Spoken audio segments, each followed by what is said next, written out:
ନାଇଁ ବେ ଜାଣିଥିଲି ମୁଁ ଜାଣିଥିଲି ଏମିତି ହବ। କାଲି ଯାଏଁ ଯୋଉ ଜେଜେ ଆମ ପାଦ ଚାଟିବାର ଔକାତରେ ନଥିଲା ସିଏ ଆଜି ଆମକୁ ବାରମ୍ବାର ଚ୍ୟାଲେଞ୍ଜ କରୁଛି। ଚ୍ୟାଲେଞ୍ଜ ତୁ ଠିକ କହିଛୁ ରଣଜିତ। ଯିଏ ଆମକୁ ଟାର୍ଗେଟ କରି ବାରମ୍ବାର ଆମ ନାକ ତଳର ନିଶ ପଟଉଛି ଆମେ ତା ସୁରାଗ ପାଉନେ।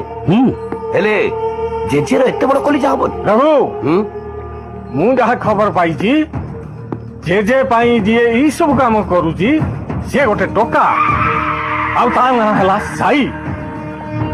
ଆଉ ସେଇ ଟୋକାଟାକୁ ଉଡେଇ ଦେଲେ ଆମ ରାସ୍ତାର କଣ୍ଟା ସଫା। ଠିକ କହିଛୁ ପାଇକରାଏ। ସେ ସାଇକୁ ଟାର୍ଗେଟ କରିଦେଲେ ନାଇଁ ନାଇଁ ନାଇଁ ନାଇଁ ନାଇଁ ବେ ବରଂ ସେଇ ଟୋକାକୁ କଳେ ବଳେ କୌଶଳେ ଅକ୍ତିଆର କର।